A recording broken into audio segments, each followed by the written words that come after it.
اس سبق میں ہم جانیں گے کہ اور کون کون سے اچھے کام ہیں جن کا اللہ تعالیٰ نے قرآن پاک میں حکم دیا۔ تو آئیے آیت پڑھتے ہیں اور وہاں سے سیکھتے ہیں کون کون سے کام۔ بالوالدین احسانا، ساتھ ماں باپ کے اچھے بن کر رہیں۔ آپ اپنے ماں باپ اور بڑوں کے ساتھ اچھے بن کے رہیں۔ یہ سورہ بقرہ کی آیت ہے۔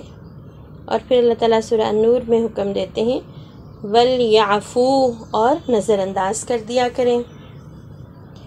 وَلْيَصْفَحُوا، سورہ النور میں ہی حکم آیا ہے، اور درگزر کر دیں، یعنی کہ لوگوں کو چاہیے کہ وہ ایک دوسرے کی غلطیاں اور کوتاہیاں نظر انداز کر دیا کریں، اور ایک دوسرے کی چھوٹی چھوٹی کوتاہیاں قصور جو ہیں وہ معاف کر دیا کریں۔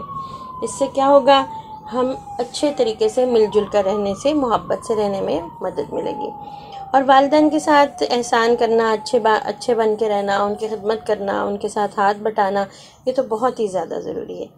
جیسے جیسے آپ بڑے ہوتے جاتے ہیں، ہمیں اس بات کا خیال رکھنا چاہیے کہ ہمارے والدین جو ہے نا وہ اپنی ہمت اور طاقت ان کی کم ہوتی جاتی ہے اور ہماری بڑھتی جاتی ہے، تو ہم ہر کام میں آگے ہو کے ان کا ہاتھ بٹانے والے ہوں، ان کا خیال رکھنے والے ہوں، ان کی خدمت کرنے والے ہوں، اور کوئی کام اگر وہ کہیں تو بھاگ کے کرنے والے ہوں۔ ان کے کام کرنے سے ہمارے ماتھے پہ بل نہ آئے، ہمیں غصہ نہ آئے، ہمیں برا نہ لگے، بلکہ ہم شوق سے کریں۔ اللہ تعالیٰ ماں باپ کی خدمت کرنے والے، ان کا کہا ماننے والے، ان کے ساتھ اچھے بن کے رہنے والوں کو دنیا میں بھی اور آخرت میں بھی بہت ساری نعمتوں اور رحمتوں سے نوازتے ہیں، ان کو بہت ساری پریشانی اور مصیبتوں سے، بہت ساری تکلیفوں سے بھی بچا لیتے ہیں۔ اور آپس میں مل جل کر رہنے کے لیے یہ ضروری ہے، بہن بھائی ہوں، دوست ہوں، ایک ہم جماعت ہوں، ایک جماعت میں پڑھنے والے بچے، ایک محلے میں رہنے والے بچے، وہ سب جو ہے نا وہ ایک دوسرے کی چھوٹی چھوٹی غلطیوں اور کوتاہیوں کو نظر انداز کرنا سیکھیں، چھوٹے چھوٹے قصور اور غلطیاں معاف کرنا سیکھیں۔ جو بات اچھی نہ لگے وہ یوں بتا دیتے ہیں کہ آپ کی یہ بات مجھے اچھی نہیں لگی، بجائے اس کے کہ ڈانٹیں، ماریں، تانا دیں، تو یہ بتا دیں کہ آپ کی یہ بات اچھی نہیں لگی، اس سے میرا دل دکھا۔ اور ایسا بھی ہو سکتا ہے کہ کوئی بات زیادہ بڑھ جائے تو ہم ناراض ہو جائیں اور ہم دوسرے کو بتائیں کہ ہم اس بات پہ آپ سے ناراض ہیں، اور اگر کوئی ناراض ہو جائے تو اسے فوراً منا لینا چاہیے، ہم سے غلطی ہو جائے تو فوراً معافی مانگ لینی چاہیے، کیونکہ اگر ہم معافی نہیں مانگیں گے نا تو ہمیں اس کے بدلے میں قیامت کے دن اپنی نیکیاں دینی پڑیں گی، جو تو بہت مشکل بات ہے بھائی، اس سے تو ہماری جنت خراب ہو سکتی ہے، ہماری جنت کینسل ہو سکتی ہے۔ اب آگے جانتے ہیں کہ اور اللہ تعالیٰ ہم سے کیا نیک کام چاہتے ہیں۔ کلو مما رزقکم اللہ، آپ کھائیں، کلو آپ کھائیں، مما اس میں سے جو کچھ، رزقکم روزی دی، اللہ نے جو روزی آپ کو دی ہے اس میں سے صاف ستھری چیزیں کھلے دل سے کھائیں۔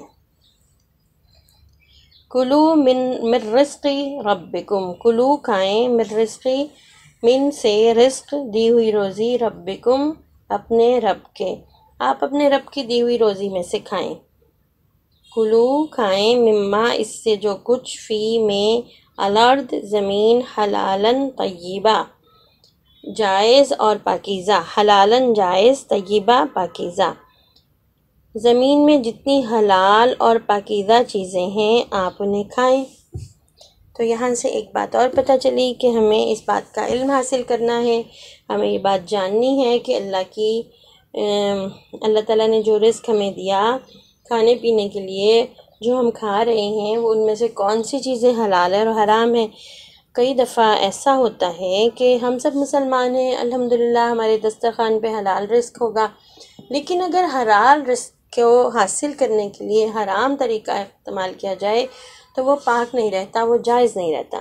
چھوٹی سی بات میں آپ کو بتاتی ہوں، اگر آپ کسی بچے سے چیز چھین کر کھاتے ہیں، اس کی چیز اس کی مرضی کے بغیر، تو وہ چیز آپ کے لیے جائز نہیں ہے۔ اللہ تعالیٰ کے لیے کوئی یہ بات ناپسند ہے کہ کوئی ایک فرد دوسرے سے چیز چھین لے یا چوری کر کے کھائے، تو چوری سے بھی اور چھیننے سے بھی وہ پاکیزہ رزق جو ہے وہ گندا ہو جاتا ہے، حرام ہو جاتا ہے۔ تو انشاءاللہ آج اس بات کو جاننے کے بعد آپ اس بات سے رک جائیں گے نا۔ اور جو کھانا ہمارے سامنے دسترخوان پہ پڑا ہو اس کی قدر کرنی چاہیے، اللہ کے نبی صلی اللہ علیہ وسلم کے فرمان کے مطابق کھانے میں سے نقص نہیں نکالنے چاہیے، اسے برا نہیں کہنا چاہیے۔ اگر آپ کو پسند نہیں ہے تو خاموشی سے اٹھ جائیں، اسے سائڈ پہ کر دیں۔ کھانے کے بعد اللہ کا شکر کرنا بھی لازمی ہے۔ یہ دیکھیں تو یہ بچہ یہاں پر کھانا کھانے کے لیے بیٹھا ہوا ہے دسترخوان پہ، اور کھانے کے بعد انشاءاللہ یہ اپنے اللہ تعالیٰ کا شکر بھی ادا کرے گا۔ آپ بھی کرتے ہیں نا؟ اب دیکھیں ان آیات میں اللہ تعالیٰ ہمیں بتا رہے ہیں کہ وہ کون سی باتوں سے خوش ہوتے ہیں۔ تعاونوا علی البر، تعاونوا آپ ساتھ دیں، علی میں، البر اچھے کاموں میں، آپ اچھے کاموں میں ایک دوسرے کا بھرپور ساتھ دیا کریں۔ کونو انصار اللہ، کونو آپ بن جائیں، انصار مددگار اللہ کے، آپ سب اچھے کاموں میں ساتھ دے کر اللہ کے مددگار بن جائیں۔ ادعو الی اللہ، آپ بلائیں طرف اللہ کی، آپ لوگوں کو پیارے اللہ کی بندگی اور فرما برداری کی طرف بلائیں۔ اب دیکھیں اللہ تعالیٰ ان آیات میں ہمیں بتا رہے ہیں کہ ہمیں نیکی کے کاموں میں ایک دوسرے سے تعاون کرنا چاہیے، برائی کے کاموں میں نہیں۔ آپ کو نماز کا وقت ہو گیا نا تو اپنے دوست کو، اپنے ساتھی کو، اپنے چھوٹے بھائی کو، اپنے بڑے بھائی کو بلا لیں ساتھ، آ جائیں نماز پڑھنے جاتے ہیں۔ اچھے اچھے کاموں میں ایک دوسرے کی مدد کریں۔ نیکی کے کون کون سے کاموں میں ایک دوسرے سے تعاون کیا جا سکتا ہے، یہ آپ کے سامنے ایکٹیویٹی پیج ہے، اس پہ ذرا کیجئے۔ تو جن بچوں کے پاس اس وقت بک نہیں ہے وہ ایسا کام خود اپنے سامنے ایک شیٹ پہ کر سکتے ہیں اور مجھے دکھا سکتے ہیں، ٹھیک ہے؟ کچھ اور ایسے کام جو اللہ کو پسند ہے، اعدلوا آپ انصاف کریں۔ اب یہ انصاف کیا ہے؟ اگر آپ کسی کو چیز دے رہے ہیں اور اس کے بدلے میں پیسے لے رہے ہیں تو آپ کی چیز ان پیسوں کے برابر ہونی چاہیے، کم نہیں۔ ایسے نہیں کہ چپکے سے اس میں سے تھوڑی سی رکھ لیں۔ کچھ بچے اپنے بابا کے ساتھ شاپ پہ بیٹھتے ہیں تو کئی دفعہ بابا نہیں ہوتے، انہیں چیز دینی ہوتی ہے، تو وہ اس بات کا خیال رکھیں کہ پورا پورا دیں، کم نہ دیں۔ کم دینے سے اللہ تعالیٰ ناراض ہوتے ہیں۔ آپ کو پتہ ہے حضرت شعیب علیہ السلام کی قوم پہ صرف اسی وجہ سے عذاب آیا تھا کہ وہ کم تولتے تھے، اور اللہ کے نبی نے بہت منع کیا لیکن کم تولنا انہوں نے نہیں چھوڑا، اللہ تعالیٰ ان سے ناراض ہو گئے۔ تو انصاف کرنا یہ بھی ہے کہ آپ کسی دوسرے کے ساتھ کوئی بھی معاملہ کر رہے ہو نا تو اچھی اور سچی سیدھی سیدھی بات کریں۔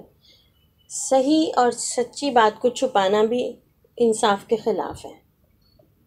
اگر کبھی دو بہن بھائیوں کے آپس میں لڑائی ہو جائے یا اپنی جماعت میں ایسا واقعہ پیش آئے تو وہاں پہ بھی صحیح بات بتا دینا اللہ کو پسند آئے گا، اور اللہ تعالیٰ آپ کی حفاظت فرمائیں گے۔ شیطان آپ کے دل میں ڈالے گا کہ نہ بتانا نہ بتانا، تو اس وقت بھی سیدھی اور سچی بات بتا کے آپ انصاف کے تقاضے پورے کر سکتے ہیں۔ اگلی آیت ہے اوفو بالعہد، آپ پورا کریں وعدہ، آپ اپنے وعدوں کو پورا کیا کریں۔ اللہ تعالیٰ کو یہ بات بڑی اچھی لگتی ہے، مسلمان کی خوبی بتائی کہ وہ ہمیشہ اپنے وعدوں کو پورا کرتے ہیں۔